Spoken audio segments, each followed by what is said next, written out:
ಜ್ಞಾನದ ಬಲದಿಂದ ಕಾಮದ ಕೇಳು ನೋಡಯ್ಯ, ಜ್ಯೋತಿಯ ಬಲದಿಂದ ಗಮನದ ಕೇಳು ನೋಡಯ್ಯ, ಸತ್ಯದ ಬಲದಿಂದ ಅಸತ್ಯದ ಕೇಳು ನೋಡಯ್ಯ, ಪರುಷದ ಬಲದಿಂದ ಅವಲೋಹದ ಕೇಳು ನೋಡಯ್ಯ, ಕೂಡಲ ಸಂಗನ ಶರಣರ ಅನುಭಾವದಿಂದ ಎನ್ನ ಭವದ ಕೇಳು ನೋಡಯ್ಯ. ಬಸವಾದಿ ಪ್ರಮದರನ್ನ ಶ್ರೀ ಸಿದ್ಧಗಂಗಾ ಗುರುಪರಂಪರೆಯನ್ನು ಭಕ್ತಿಯಿಂದ ಸ್ಮರಿಸಿಕೊಳ್ಳುತ್ತಾ ಪ್ರಾತಸ್ಮರಣೀಯರು ಮಹಾಲಿಂಗದೊಳಗಾದ ಪರಮ ಪೂಜ್ಯ ಶ್ರೀ ಶ್ರೀ ಶಿವಕುಮಾರ ಮಹಾಶಿವಯೋಗಿಗಳವರ ಶಿವಚೈತನ್ಯವನ್ನು ನೆನೆದು ಈ ದಿವ್ಯ ಸಮಾರಂಭದ ದಿವ್ಯ ಸಾನ್ನಿಧ್ಯವನ್ನು ವಹಿಸಿರುವ ಪೂಜ್ಯ ಗುರುದೇವರ ಶ್ರೀಚರಣಗಳಿಗೆ ಸಾಷ್ಟಾಂಗ ಪ್ರಣಾಮಗಳನ್ನು ಸಲ್ಲಿಸಿ ಎಲ್ಲ ಹಲವು ಜನಮೂರ್ತಿಗಳಿಗೆ ಶರಣ ಸಮರ್ಪಿಸಿ ವೇದಿಕೆಯ ಮೇಲೆ ಆಸೀನರಾಗಿರುವ ಶರಣ ಶ್ರೀಮತಿ ವಿಜಯಲಕ್ಷ್ಮಿ ಬಾಳೆಕುಂದ್ರಿಯವರೇ, ಶ್ರೀಮಠದ ಎಲ್ಲ ಸತ್ಭಕ್ತ ಶರಣ ಬಂಧುಗಳೇ, ಪ್ರೀತಿಯ ವಿದ್ಯಾರ್ಥಿಗಳೇ, ಇವತ್ತು ಬಸವ ಜಯಂತಿಯ ಒಂದು ಪುಣ್ಯ ಪವಿತ್ರ ಸಮಾರಂಭದಲ್ಲಿ ನಾವೆಲ್ಲ ಭಾಗಿಗಳಾಗಿದ್ದೇವೆ. ನಮಗೆ ಭರತಖಂಡ ಅಂದರೆ ನಮಗೆ ನೆನಪು ಬರೋದು ಒಂದು ವಿಚಾರದಲ್ಲಿ, ಇಡೀ ಜಗತ್ತಿಗೆ ನಮ್ಮ ಕೊಡುಗೆ ಏನು ಅಂದರೆ ಆಧ್ಯಾತ್ಮ ಶಕ್ತಿಯನ್ನು ನೀಡುತ್ತಾ ಬಂದಿರ್ತಕ್ಕಂಥದ್ದು. ಇಲ್ಲಿ ಯುಗದ ಧರ್ಮಕ್ಕೆ ಅನುಗುಣವಾಗಿ ಈ ನಾಡಿನಲ್ಲಿ ಅನೇಕ ಯುಗ ಪುರುಷರು ಈ ಭೂಮಿಗೆ ಜನ್ಮವನ್ನು ತಾಳಿ ಅಧ್ಯಾತ್ಮದ ಬೆಳಕನ್ನು ನೀಡುತ್ತಾ ಬಂದಿರುವುದು ನಮಗೆಲ್ಲ ಕೊಡುಗೆ ಕೊಟ್ಟಿರುವಂತಹ ಒಂದು ವಿಚಾರವೇ. ಈ ಅಧ್ಯಾತ್ಮದ ಬೆಳಕನ್ನು ದಾರ್ಶನಿಕರು ಮುಂಜಾನೆ ಬೀಳುವ ಯುಗವಾದ ಮಂಜಿನ ಹನಿಗೆ ಹೋಲಿಕೆ ಮಾಡಿದ್ದಾರೆ. ಕಾರಣ, ಆ ಮಂಜಿನ ಹನಿ ಭೂಮಿಯನ್ನು ತಲುಪುವಾಗ ನಿಧಾನವಾಗಿ ನಿಶಬ್ದವಾಗಿ ನಮಗೆ ಅರಿವಿಗೆ ಬರದಂತೆ ಈ ಭೂಮಿಯ ಮೇಲೆ ಬಿದ್ದು ಒಂದು ಅದ್ಭುತ ಪರಿಣಾಮವನ್ನು ಉಂಟು ಮಾಡುತ್ತೆ. ಹಾಗಾಗಿ ಈ ಮಂಜಿನ ಹನಿಯನ್ನ ಅಧ್ಯಾತ್ಮದ ಬೆಳಕಿಗೆ ನಮ್ಮ ದಾರ್ಶನಿಕರು ಹೋಲಿಕೆ ಮಾಡಿದ್ದಾರೆ. ಅದೇ ರೀತಿಯಾಗಿ 12ನೇ ಶತಮಾನದಲ್ಲಿ ನಮಗೆ ಅರಿವಿಗೆ ಬರದಂತೆ ನಿಧಾನವಾಗಿ ಈ ನಾಡಿನಲ್ಲಿ ಒಂದು ಅಧ್ಯಾತ್ಮದ ಬೆಳಕು ಸಮಾಜದ ಕಟ್ಟ ಕಡೆಯ ವ್ಯಕ್ತಿಯ ಹೃದಯವನ್ನು ಬೆಳಗುವಂತಹ ಬೆಳಕಾಗಿ ಪರಿಣಮಿಸಿತು. ಅದೇ ಬಸವ ಬೆಳಕು, ಬಸವ ಬೆಳಕು. ಹಾಗಾದ್ರೆ ಅಲ್ಲಿಯವರೆಗೂ ಬಸವ ಬೆಳಕು ಈ ಭೂಮಿಯನ್ನು ತಲುಪುವುದಕ್ಕಿಂತ ಮುಂಚೆ ನಮ್ಮಲ್ಲಿ ಅನೇಕ ತತ್ವಗಳಿತ್ತು. ಆ ತತ್ವಗಳು ದೇವರನ್ನ ಯಾರು ನಂಬುವುದಿಲ್ಲವೋ ಅವರನ್ನ ನಾಸ್ತಿಕರೆಂತ ಕರೀತಾ ಇದ್ರು. ಯಾವಾಗ ಈ ಬಸವ ಬೆಳಕು ಈ ಭೂಮಿಯ ಮೇಲೆ ತಲುಪುವುದಕ್ಕೆ ಪ್ರಾರಂಭ ಆಯಿತು, ಅಂದಿನಿಂದ ಯಾರು ತನ್ನನ್ನು ತಾನು ನಂಬುವುದಿಲ್ಲವೋ ಅವರನ್ನ ನಾಸ್ತಿಕ ಅಂತ ಕರೆಯುವುದಕ್ಕೆ ಪ್ರಾರಂಭ ಮಾಡಿತು. ಇದೇ ಬಸವ ತತ್ವದ ಒಂದು ವಿಶೇಷ. ಈ ಬಸವ ತತ್ವದ ಒಂದು ವಿಶೇಷದಿಂದ ಒಂದು ನವ ಸಮಾಜ ನಿರ್ಮಾಣ ಆಗಿರ್ತಕ್ಕಂಥದ್ದನ್ನು ನಾವು ಕಾಣಬಹುದು. ಎಲ್ಲರ ಮನಸ್ಸಿನಲ್ಲಿ ಒಂದು ಪ್ರಶ್ನೆ ಮೂಡುತ್ತೆ, ಈ ಬಸವ ತತ್ವ ಬರುವುದಕ್ಕಿಂತ ಮುಂಚೆ ಈ ಜಗತ್ತಿನಲ್ಲಿ ಯಾವುದೇ ತತ್ವಗಳು ಇರಲಿಲ್ವಾ ಅಂತಕ್ಕಂಥ ಒಂದು ಸಹಜ ಪ್ರಶ್ನೆ ನಮ್ಮಲ್ಲಿ. ಅನೇಕ ತತ್ವಗಳು ಈ ಭೂಮಿ ಮೇಲೆ ಇತ್ತು.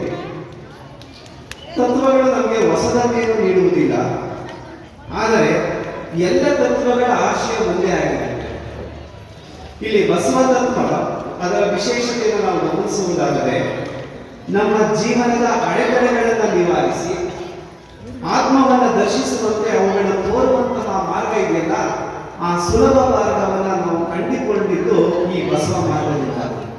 ಹಾಗಾಗಿ ಇಂತಹ ಒಂದು ಹೊಸ ಮಾರ್ಗವನ್ನು ನಾವೆಲ್ಲರೂ ಸಹ ಶರಣರ ಮಾರ್ಗ ಅಂತ ಕರೆಯುವುದು. ಬಸವಣ್ಣನವರ ಜೊತೆಗೆ ಅನೇಕ ಶಿವಶರಣರು ಸಹ ಅವರ ಜೊತೆಗೂಡಿ ಒಂದು ಹೊಸ ಮಾರ್ಗವನ್ನು ನಮಗೆ ನೀಡಿದ್ರು. ನಾವು ಅದನ್ನು ಶರಣ ಮಾರ್ಗ ಅಂತ ಕರೆದ್ರು. ನಾವು ಈ ಶರಣ ಮಾರ್ಗದ ಚಿಂತನ ಒಂದು ಅದ್ವಿತೀಯ ಜೀವನ ಸಿದ್ಧಾಂತ ಇದು. ಇದು ಇಹದ ಬೆಳಕಿಗೆ ಮೊದಲು ಬೆಲೆ ಕೊಟ್ಟಂತಹ ಒಂದು ವಸ್ತುನಿಷ್ಠ ಧರ್ಮ ಇದು. ಈ ಧರ್ಮದ ವಿಶೇಷತೆಯನ್ನು ನಾವು ಇಲ್ಲಿ ಸೂಕ್ಷ್ಮವಾಗಿ ಗಮನಿಸಬಹುದು. ಇಲ್ಲಿ ಗುರುಲಿಂಗ ಜಂಗಮವಾಗಲು ದುಡಿದೇ ಪ್ರಸಾದವನ್ನು ಸ್ವೀಕರಿಸಬೇಕು ಎಂದಿರುವಂತಹ ಒಂದು ಕಾಯಕ ಧರ್ಮ ಯಾವುದಾದ್ರೂ ಇದ್ರೆ ಅದು ಬಸವ ಧರ್ಮ, ಅದು ಬಸವ ಧರ್ಮ. ಅಷ್ಟೇ ಅಲ್ಲ, ದುಡಿದದ್ದನ್ನ ಗಳಿಸಿದನ್ನ ನಾವೆಲ್ಲರೂ ಸಹ ಹಂಚಿ ಸ್ವೀಕರಿಸಬೇಕು ಎಂದಿರುವಂತಹ ಒಂದು ದಾಸೋಹ ಧರ್ಮ ಇದೆ. ಲೋಕ ನೆಮ್ಮದಿಗೆ ಬೇಕಾದ ಸತ್ಯ, ನಿಷ್ಠೆ, ಶ್ರದ್ಧೆ, ಶೀಲ, ಸಂಯಮ ವಿನಯ ವಿವೇಕಗಳಂತಹ ಸದ್ಗುಣಗಳನ್ನು ಸಾರಿದಂತಹ ಒಂದು ಜೀವ ಧರ್ಮ ಇದೇ ನಿಜವಾದಂತಹ ಧರ್ಮ, ನಿಜವಾದಂತಹ ಧರ್ಮ. ಇಂತಹ ಬಸವ ಮಾರ್ಗದಲ್ಲಿ ಅರಳಿದ ಪ್ರಬಲವಾದ ತತ್ವಗಳೆಂದರೆ ನಾವೆಲ್ಲ ಎಷ್ಟೋ ಬಾರಿ ಕೇಳಿದೀವಿ, ದಯವಿಲ್ಲದ ಧರ್ಮ ನಾವು ದಯ್ಯ ಅಂತ. ಬಸವಣ್ಣನವರು ಧರ್ಮಕ್ಕೆ ಒಂದು ಹೊಸ ಭಾಷೆಯನ್ನ ಬರೆದರು. ಆಚಾರವೇ ಸ್ವರ್ಗ, ಅನಾಚಾರವೇ ನರಕ ಎಂದು ಕರೆದರು. ಯೋಗವನ್ನು ಕಾಯಕ ಯೋಗವನ್ನಾಗಿಸಿ ಅಷ್ಟಕ್ಕೆ ನಿಲ್ಲಿಲ್ಲ, ಅದನ್ನ ಆ ಕಾಯಕ ಯೋಗವನ್ನ ಶಿವಯೋಗವನ್ನಾಗಿ ಮಾಡಿ ಕಾಯಕವೇ ಕೈಲಾಸ ಅಂತ ಕರೆದರು. ಮುಂದುವರೆದು ಕರ್ತವ್ಯವೇ ಕರ್ತಾರ್ಪ ಪೂಜೆ ಅಂತ ಕರೆದರು. ಪರವಧುವನ್ನ ಮಹಾದೇವಿ ಅಂತ ಕರೆದಂತಹ ಶರಣ ಮಾರ್ಗ ನಮ್ಮದು. ಇಂದಿನ ಈ ಬಸವ ಮಾರ್ಗ ಬರುವುದಕ್ಕಿಂತ ಮುಂಚೆ ನಮ್ಮ ಹೆಣ್ಣು ಮಕ್ಕಳಿಗೆ ಈ ಭೂಮಿಯಲ್ಲಿ ಪವಿತ್ರವಾಗಿರ್ತಕ್ಕಂಥ ಸ್ಥಾನಮಾನಗಳೆಲ್ಲ ಕೊಟ್ಟಿದ್ದು, ಆದರೆ ಅದು ಕಾರ್ಯರೂಪಕ್ಕೆ ಬಂದಿದ್ದು ತುಂಬಾ ವಿರಳವಾಗಿದೆ. ಅದನ್ನ ಉನ್ನತ ಮಟ್ಟಕ್ಕೆ ತೆಗೆದುಕೊಂಡು ಹೋಗಿದ್ದಂಥದ್ದು ಈ ಬಸವ ಧರ್ಮ. ಹಾಗಾಗಿ ಪರವಧುವನ್ನ ಮಹಾದೇವಿ ಅಂತ ಕರೆದು ವಿಶಾಲ ಹೃದಯವನ್ನು ತೋರಿಸುವಂತಹ ಧರ್ಮವಾಗಿ ರೂಪುಗೊಂಡಿತು. ಇವನಾರವ ಎಂದೆನಿಸದೆ ಇವ ನಮ್ಮವ ಎಂದೆನಿಸಯ್ಯ ಅಂತ ಕರೆದಂತಹ ಧರ್ಮ ಅದು ಬಸವಣ್ಣನವರ ಧರ್ಮ. ಎನಗಿಂತ ಕಿರಿಯರಿಲ್ಲ, ಶಿವಭಕ್ತರಿಗಿಂತ ಹಿರಿಯರಿಲ್ಲ ಅನ್ನುವಂತಹ ಧ್ಯೇಯ ವಾಕ್ಯವನ್ನು ಇಟ್ಟುಕೊಂಡಂತಹ ಧರ್ಮ ಇದು. ಸಕಲ ಜೀವಾತ್ಮರಿಗೆ ಲೇಸಂಗೆ ಬಯಸುವವರು ನಮ್ಮ ಕೂಡದ ಸಂಗನ ಶರಣರು ಎನ್ನುವಂತಹ ಘನವಾದ ಚಿಂತನೆಗಳನ್ನು ಬಸವ ಮಾರ್ಗದಲ್ಲಿ ನಾವು ಕಾಣಬಹುದು.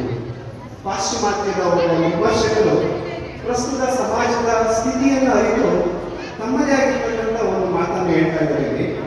Neither the social conferences which are the annual held in these days in several parts of India, nor Indian reformers can improve upon their programs as to the essentials ಅಂತ ಮಾತನ್ನು ಹೇಳಿದ್ದಾರೆ. ಅಂದರೆ ಭಾರತದ ಬೇರೆ ಬೇರೆ ಭಾಗಗಳಲ್ಲಿ ಇಂದು ನಡೆಯುತ್ತಿರುವ ಯಾವುದೇ ವಾರ್ಷಿಕ ಸಭೆ ಸಮಾರಂಭಗಳನ್ನು ತೆಗೆದುಕೊಳ್ಳಿ. ಆ ಸಭೆ ಸಮಾರಂಭಗಳು ಶರಣರ ಕಾಲಕ್ಕಿಂತ ಮಿಗಿಲಾದದ್ದೇನು ಇದುವರೆಗೂ ಸಾಧನೆ ಮಾಡಲು ಸಾಧ್ಯ ಆಗೇ ಇಲ್ಲ. ಎಷ್ಟೋ ಸಭೆ ಸಮಾರಂಭಗಳನ್ನು ನಾವು ಗಮನಿಸ್ತೀವಿ.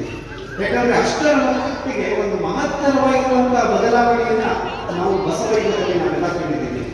ಮುಂದುವರೆದು ಹಾಗೆ ಆತನ ಮುಂದುವರಿಸಿದರೆ, the present day social reformers in India is speaking the language and seeking the enforce the mind of Basava.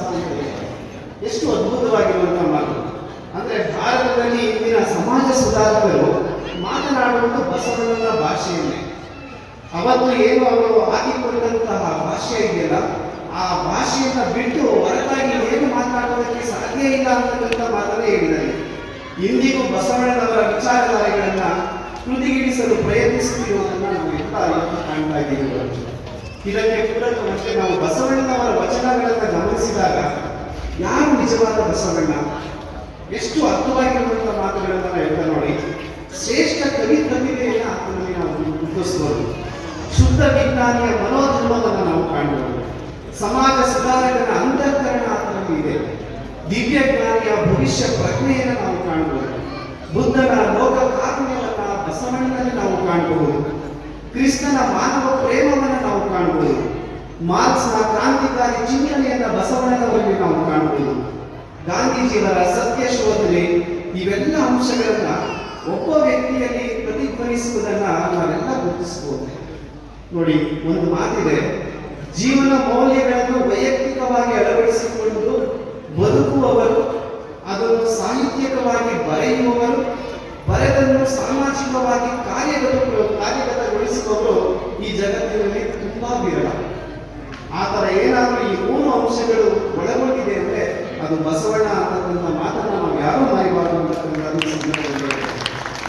ಆದ್ದರಿಂದ ಬಸವಣ್ಣ ಇವತ್ತೆಲ್ಲ ನಮ್ಮೆಲ್ಲರಿಗೂ ಅಣ್ಣ ಬಸವಣ್ಣನಾಗಿ, ದಾಸೋಹಿಯಾಗಿ, ಕಾಯಕ ಯೋಗಿಯಾಗಿ, ಮೇರು ಮಹಾಮಾನವತಾವಾದಿಯಾಗಿ, ಜಗಜ್ಯೋತಿಯಾಗಿ, ಅಷ್ಟೇ ಅಲ್ಲ ವಿಶ್ವಜ್ಯೋತಿಯಾಗಿದ್ದಾರೆ. ಇವತ್ತು ವಿಶ್ವಜ್ಯೋತಿಯಾಗಿದ್ದಾರೆ. 21ನೇ ಶತಮಾನ ಇದೆ. ಈ 21ನೇ ಶತಮಾನದಲ್ಲಿ ಬಾಳುತ್ತಿರುವ ವಿಜ್ಞಾನ ಯುಗದ ಮಾನವರಿಗೆ ಬಸವಣ್ಣನವರು ಹಾಗೂ ಆ ಕಾಲದ ಶಿವಶರಣರ ವಚನಗಳಿಂದ ಏನು ಪ್ರಯೋಜನ ಅಂತ ಪ್ರಸ್ತುತ ಸಮಾಜದಲ್ಲಿ ಕೆಲವರ ಒಂದು ವಾದ ಇದೆ. ಇವತ್ತು ನಾವು ತಂತ್ರಜ್ಞಾನವನ್ನು ಬಳಸ್ತಾ ಇದ್ದೀವಿ. ತಂತ್ರಜ್ಞಾನ ಬಹಳ ಉನ್ನತ ಮಟ್ಟದಲ್ಲಿ ಇವತ್ತು ಬೆಳೆದು ನಿಂತುಕೊಂಡಿದೆ. ಯಾಕೆಂದ್ರೆ ಮಾನವ ಸಮುದ್ರದಲ್ಲಿ ಇವತ್ತು ಮೀನಿನಂತೆ ಈಜುವುದನ್ನು ಕಲಿತುಕೊಂಡಿದ್ದಾರೆ. ಅಷ್ಟೇ ಅಲ್ಲ, ಅವರು ಹೆಜ್ಜೆ ಮುಂದೆ ಹೋಗಿ ಸಮುದ್ರದ ಅಂತರಾಳದಲ್ಲಿ ವಾಸ ಮಾಡುವುದಕ್ಕೂ ಪ್ರಾರಂಭ ಮಾಡಿಬಿಟ್ಟಿದ್ದಾರೆ. ಇವತ್ತು ಹಕ್ಕಿಯಂತೆ ಹಾರುವುದನ್ನು ಕಲಿತಿದ್ದಾರೆ ಇವತ್ತು ಮಾನವ. ಚಂದ್ರಯಾನ, ಮಂಗಳಯಾನ ಅಂತಹ ಯಶಸ್ವಿಯಾಗಿ ಈ ಎಲ್ಲ ಯೋಜನೆಗಳನ್ನು ಪೂರೈಸಿದ್ದಾರೆ. ಆದರೆ ಇದೆಲ್ಲವನ್ನು ಸಾಧಿಸಬಲ್ಲ ಆಧುನಿಕ ಮಾನವ ತನ್ನ ಮನದ ಶಾಂತಿ ಸ್ಥಿರತೆಯನ್ನು ಸಾಧಿಸುವಲ್ಲಿ ಇವತ್ತು ಹತಾಶನಾಗುತ್ತಿದ್ದಾರೆ. ಇವತ್ತು ಸಮಾಜದಲ್ಲಿ ಆಗುತ್ತಿರುವಂತಹ ಮಹತ್ತರವ ಬದಲಾವಣೆಗಳನ್ನು ನಾವೆಲ್ಲ ಗಮನಿಸ್ತಾ ಇದ್ದೀವಿ. ದೇಶದಲ್ಲಿ ಇವತ್ತು ಅಶಾಂತಿ, ದ್ವೇಷ, ಅಸೂಯೆ, ಅದರಲ್ಲೂ ವಿಶೇಷವಾಗಿ ನಾವು ದಿನಪತ್ರಿಕೆಗಳನ್ನು ಗಮನಿಸಿದಾಗ ಈ ದಿನಪತ್ರಿಕೆಗಳಲ್ಲಿ ಮಹಾಯುದ್ಧಗಳು ನಡೀತಾ ಇರ್ತಕ್ಕಂಥದ್ದು ನಾವು ಸೂಕ್ಷ್ಮವಾಗಿ ಗಮನಿಸಬಹುದು. ಇವತ್ತು ಮನುಷ್ಯನ ಮಾರಣ ಹೋಮ ನಡೀತಾ ಇದೆ. ಹಾಗಾಗಿ ಇವತ್ತು ನಾವೆಲ್ಲರೂ ಸಹ ಏನ್ ಮಾಡಿದ್ದೀವಿ, ನಮ್ಮ ಮನಸ್ಸಿನ ಶಾಂತಿಯನ್ನು ಮಾಡ್ತಿದ್ದೀವಿ, ಸಮಾಜದ ಸುಸ್ಥಿರತೆಯನ್ನು ಸಹ ನಾವು ಕಳ್ಕೊಂಡು ಬಿಟ್ಟಿದ್ದೀವಿ ಅಂತಕ್ಕಂಥದ್ದೇ ನಮ್ಮ ಭಾವನೆ. ಆದರೆ ಬಸವ ಯುಗದ ಶರಣರು ಮನವನ್ನು ಸುಲಭವಾಗಿ ಜಯಿಸಿದರು. ಶಿವ ಸಾಕ್ಷಾತ್ಕಾರವನ್ನು ಹೊಂದಿದವರು. ಬಸವಣ್ಣನವರ ಅಮೃತವಾಣಿಯನ್ನು ತಮ್ಮ ಜೀವನದಲ್ಲಿ ನಿಜಕ್ಕೂ ಅಳವಡಿಸಿಕೊಂಡರೆ, ಅವರ ವಚನಗಳನ್ನು ಗಮನಿಸಿದಾಗ ನಮ್ಮ ಮನಸ್ಸಿನಲ್ಲಿ ಶಾಂತಿ, ಸಮೃದ್ಧಿಯಿಂದ ಬಾಳಬಹುದಾಗಿದೆ ಅಂತಕ್ಕಂಥದ್ದು ನನ್ನ ಅಭಿಪ್ರಾಯವಾಗಿದೆ. ಇನ್ನು ಪ್ರಮುಖವಾಗಿ ನಮ್ಮ ಮಠದ ಪರಂಪರೆಗೆ ಬಂದಾಗ, ನಮ್ಮ ಮಠದ ಪರಂಪರೆಯಲ್ಲಿ ವಿಶ್ವ ಮಾನವ ಧರ್ಮವಾದ ಬಸವಣ್ಣನವರ ಕಾಯಕ ಮತ್ತು ದಾಸೋಹ ತತ್ವವನ್ನು ಬಹಳ ಶ್ರದ್ಧೆಯಿಂದ ಆಚರಿಸಿಕೊಂಡು ಬರುತ್ತಿರುವುದನ್ನು ನಾವು ಕಾಣಬಹುದು. 12ನೇ ಶತಮಾನದ ಬಸವಣ್ಣನವರನ್ನು ನಾವು ಕಾಣಲಿಲ್ಲ. ಕೇವಲ ಅವರ ವಚನಗಳನ್ನು, ಅವರ ತತ್ವಗಳನ್ನು ಮಾತ್ರ ಕೇಳಿಸಿಕೊಂಡು ಬದುಕ್ತಿದ್ವು. ಆದರೆ 21ನೇ ಶತಮಾನದಲ್ಲಿ ನಾವೇನಾದರೂ ಬಸವಣ್ಣನನ್ನು ನೋಡಿದ್ದೀವಿ ಅಂದರೆ ಅದು ಪರಮ ಪೂಜ್ಯ ಶ್ರೀ ಶ್ರೀ ಶಿವಕುಮಾರ ಮಹಾಶ್ರೀಗಳು. ಅಷ್ಟು ವಿಶೇಷತೆ ಏನು ಅಂತಂದ್ರೆ, ತಮ್ಮ ಬದುಕಿನಲ್ಲಿ ಬಸವ ಜಯಂತಿಯನ್ನು ನಿತ್ಯವೂ ಆಚರಿಸಿಕೊಂಡು ಬಂದವರು ನಮ್ಮ ಪರಮ ಪೂಜ್ಯ ಶಿವಕುಮಾರ ಮಹಾಶ್ರೀಗಳವರು. ಅಷ್ಟೇ ಅಲ್ಲ, ಸಮಾಜಕ್ಕೆ ಅರ್ಥಪೂರ್ಣವಾಗಿ ಬಸವಣ್ಣನವರ ತತ್ವವನ್ನು ಮುಟ್ಟಿಸುವ ಯೋಜನೆಯನ್ನ ರೂಪಿಸಿದವರು. ಅದರಂತೆ ಈಗಿನ ನಮ್ಮ ಪರಮ ಪೂಜ್ಯ ಗುರುದೇವರು ಆ ಎಲ್ಲ ಯೋಜನೆಗಳನ್ನ ಮತ್ತಷ್ಟು ಉತ್ಕೃಷ್ಟಗೊಳಿಸಿ ತಮ್ಮ ಜೀವನದಲ್ಲೂ ಬಸವಣ್ಣನವರ ತತ್ವಗಳನ್ನು ಆಚರಣೆಗೆ ತರುವುದಷ್ಟೇ ಅಲ್ಲದೆ, ಇದು ಗಮನಿಸಬೇಕು, ನಮಗೂ ಸೂಕ್ತವಾದ ಮಾರ್ಗದರ್ಶನಗಳಿಂದ ನಾವು ನಿಜಕ್ಕೂ ಧನ್ಯರು ಅಂತಲೇ ನಾನು ಭಾವಿಸ್ತಾ ಇದ್ದೀನಿ. ಸಮಾಜ ಸುಧಾರಣೆಗೆ ವಿಶಿಷ್ಟ ಕೊಡುಗೆಯನ್ನು ನೀಡಿದ ಮಹಾತ್ಮರನ್ನು ನೆನೆಯುವ ಈ ಜಯಂತಿಗಳು ಸಾರ್ಥಕವಾಗಬೇಕಾದರೆ ಅವರ ನಡೆನುಡಿಗಳನ್ನು ತಮ್ಮ ಬದುಕಿನಲ್ಲಿ ಅಳವಡಿಸಿಕೊಂಡು ಅವುಗಳನ್ನು ಕಾರ್ಯರೂಪಕ್ಕೆ ತಂದಾಗ ಮಾತ್ರ ಸಾಧ್ಯವಾಗಿದೆ ಅಂತ ನನ್ನ 2 ನುಡಿಗಳನ್ನು ಪೂಜ್ಯರ ಪಾದಗಳಿಗೆ ಸಮರ್ಪಿಸಿ ಎಲ್ಲರಿಗೂ ಶರಣಾರ್ಥಿಗಳನ್ನು ಸಮರ್ಪಿಸಿ